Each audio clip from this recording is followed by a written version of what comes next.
What's up, guys? So, no more screwing around. That's such a lie. No more screwing around. Let's get this thing going. I'm gonna pop under here, grab the exhaust part out, or the big exhaust pipe. Actually, I need to disconnect it because it's hooked up to the down pipe, which has the O2 bung in it, which we need to weld in there, and then the main pipe runs all the way down and then does all the bendies. I'm not really concerned about that part of the motor. We need to get the O2 bung welded in there. If I don't get the O2 bung welded in, we can't do anything. I mean, we can. It's just gonna blow hot air right up top of the hole. So that's what I got to do today. Get that off, get a bunch of welding done. It is cold in my garage today. And I don't have good ventilation, so I'm gonna have to open the garage door and open the window and set up a fan because the amount of welding I have to do is pretty extreme. I've got 1, 2, 3, 4, probably like 6 full hoops I gotta go around on the exhaust, and then I need to weld the O2 bung as well. And I need to check and make sure everything's good. It might even be more than 6, actually, now that I think about it. Yeah, I think it's closer to like 8 or 9. I don't know. We'll see. So I got a busy day of basically just welding. Just a crap ton of welding. That's pretty much all today is going to be, is just welding. Should be worth it. Gotta get to IFO. Even though, realistically, I don't like have to drive the Miata. We've got the El Camino sitting right there. We could always drive the El Camino. I'm not gonna take the truck up there, dude. You drive a V10 just for that? Like, I'm not made of money at all. That's why do you think I'm building a Miata for my drift car? It's cheap. It's cheap build. That's kind of what I'm doing. Cheap. So, I'm gonna get on it. Well, that's where I'm gonna put it. Looks like it's a good angle to me. You can see it's like slightly tilted back just a little bit. That should work. If it don't work, I guess we'll fix it later, but that's what I'm doing. Broken vise, so this is how I'm welding it, propped up with a turbo. What better way to get this thing going? Yeah, I'll be right back. I can tell you this is not the update I thought I'd be giving you guys. I thought it was gonna be, hey, so it's welded and we're putting the downpipe on and everything's good. No, this is not the case. I'm probably gonna film 2 videos at one time. I'll give you guys the edit that shows you what's happening with the Miata side. I'll just show you guys right now, and then I'll make that separate video for, you know, the normies. That'll be later. So this is normally what the defouler looks like. The issue that I'm having right now is I need to fit this one here inside that hole. And the reason why that, yeah.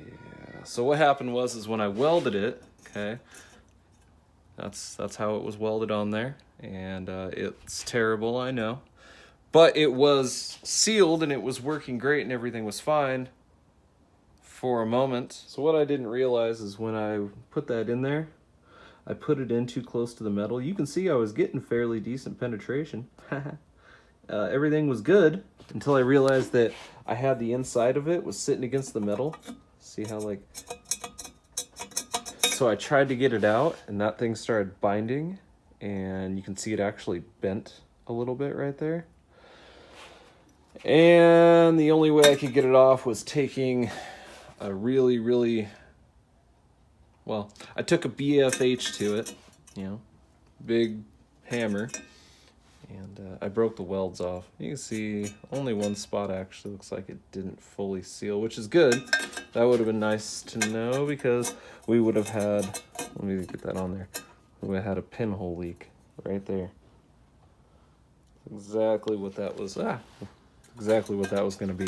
So, I mean, this is kind of a blessing in disguise. Everywhere else looks like it's sealed pretty well for the most part. This is just egregious, cheap, stupid, dumb. Don't do it. This is a bad idea. And this thing is absolutely seized inside there now. So, this one shot I had told you I had at doing this, there went my one shot. I live by a motto of plan B for plan B for plan B. I do not plan for C. There is no plan C in my brain. You have plan A, which is what you're doing, and then you have plan B, which is what you're gonna do if plan A don't work. Plan B then becomes plan A. There is no plan C. What's plan B next? You know, if this don't work, then what do I gotta do? So, we know the defouler screws in there. As you can see, all I did was chop the bottom off of it. That's how you get it to work. Again, I'll make a more detailed video for normies so they can be like, oh, look, that's so cool. He did it that way. Look, he showed the process. You just take it to a grinder and cut it off. You can see it's not even shortened. Okay? All you're doing is making sure that the O2 sensor sits inside of it, because so that's what I did. That's right. I hollowed it out. That's what I actually did. See, that's what I get for being a smartass. So that's what happens when you don't hollow it out. Okay. Which actually is not very hard. If you want, you can always like beat up the electrode on this thing or the sensor or whatever it's called. Brain fart. I'm not in technical mode, so don't expect technical things right now. So what I'm gonna do is chop this off. You can see that thing is tapered and whatnot. It's tapered too much. Okay, that's way too much. And let me show you why. So we need to make sure that this sensor, where'd it go? Aha! This sensor, we need to make sure that the bottom of it sticks out. We need to make sure that it at least gets a little bit of heat. You can see there, it's almost perfect with that tapered spot. So probably what I'm gonna do is I'll probably chop this thing like right here and leave all this exposed there. And then I'm gonna do my best to make this hole. You can see how it kind of threads in right now. I'm gonna make that hole just a tiny bit bigger, and I'm actually gonna take the torch, heat the crap out of the metal, and I'm gonna press this into place, because I know that pressing it is going to create a seal no matter what. It's gonna seal, stretching that metal. Okay, and then I'll throw some boogered up welds over on the side there from my lovely eBay MIG welder that is just trash. You can tell it is trash. I mean, it's not bad for really, really thin metal. Probably 20 gauge? Even 18 gauge, it has problems. And I cleaned the crap out of that. I took the wire wheel and cleaned all the aluminized junk off of it, and it had good contact. The thing's turned up as high as it can possibly go. Yeah, it's on 2 and max. And, you know, I even had the wire feed down a little bit so that it can go nice and slow and just get really, really hot. And as you can see, I mean, it kind of penetrates. You can see where it's getting hot there. I think maybe I should probably get it like glowing a little bit with the map torch before I do it. So I don't know. That's where I'm at though. I'm gonna trim this thing down and then stuff it in the hole. Yep. Here we go. So I chopped the crap out of it. Yeah, I actually took it to the grinder. I just grinded the entire thing down. Yeah, I'm lazy like that, I guess. I don't know. It wasn't that hard. The only issue now is that the wideband doesn't fit inside that hole. I got to make it almost the entire inner diameter of the threads you're seeing there. But I can't afford to screw those threads up. I really don't want to shorten it too much more. I mean, I could. Essentially, I could just take that off. That wouldn't be that difficult at all. Right now, it probably sticks out about there. Really what I'm trying to do is protect it from the ridiculous heat that the turbo is going to get. So this would act almost like an insulator cup because it only has holes on the bottom of the wideband. And really I just need the air to come in there. I don't need it to completely blast the sensor with ridiculous amounts of turbo heat. So my idea to alleviate that is basically leave this bung to have some depth in it, and then I'm gonna clean this nasty crap up. And this here is almost the diameter, as you can see. Almost. So I'm gonna do exactly what I told you. So now you can see pretty much hollowed in there. That's because I took the Dremel to it. Pretty sure I got metal shavings all over me, but hey, whatever. So let's go take this guy. We're this way. Here's what I'm worried about. Oh yeah. Oh yeah. And you can see how it comes up past the threads there. So that means when we thread it on, it's gonna stick out just the bottom. How we can tell that without even putting it in, we can just go like that. Oop. You can see it's shorter, right? There's no washer sticking up. That's just how it's gonna sit in the threads. And that is more than enough.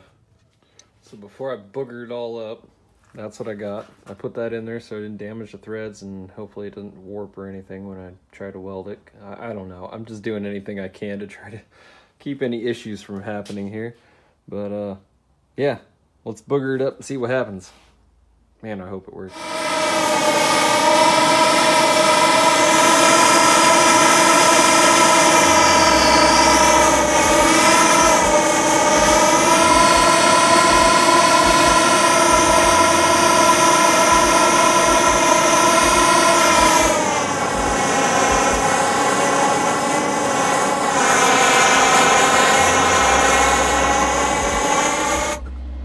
But it's still glowing a second ago.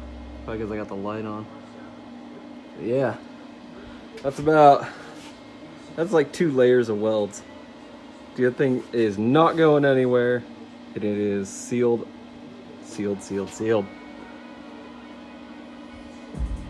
Yeah, that'll do. All right, everybody, check it out. It's on. It's on. Everything seems to be tight for the most part. Doesn't have any water in it right now. So I guess maybe I could just throw something in there. I guess I have to do that before we can start it up too much, huh? I mean, what's it gonna hurt if I just run it for a sec? I know it's lubricated. What do you think? Should we just jump in and start it? Why not? We'll see what happens. Get this out of the way. Just leave the skirt sitting on it here. And just move some stuff. I mean, literally, all I'm gonna do is just try to fire it up real quick. I don't even know what's gonna happen. Oh crap! That's a hell of an angle. All the old man noises. Holy jeez.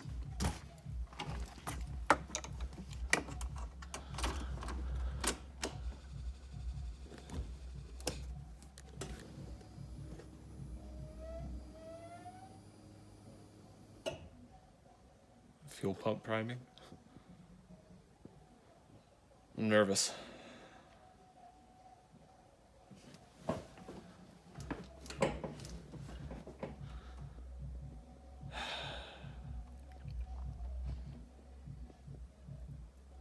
You ready?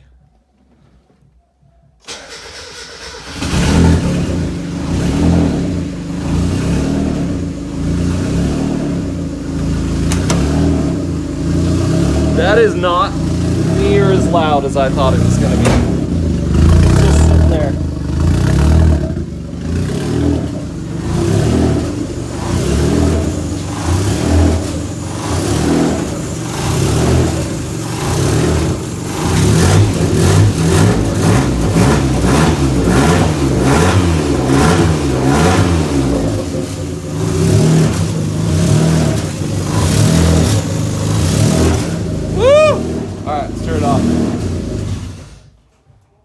Again, I don't have water in there, so I won't let it sit for too long. There it is. She runs. I don't see any oil leaks. There might be a little one starting right there. I'm not quite sure. And the light doesn't help on the black.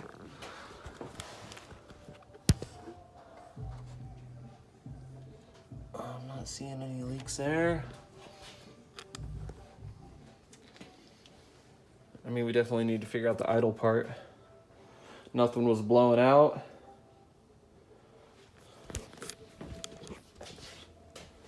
That was cool. Woohoo! Okay, so I got a flex pipe coming that I'm going to put right after the downpipe. And a lot of the tinny rattly sound is going to happen because it was laying on the ground. Nothing's on hangers. It was just sitting there. It's definitely going to be loud. That's loud. That's really, I mean, I don't want to be lame and end up putting a muffler on it. There's really no point in that. But I don't know.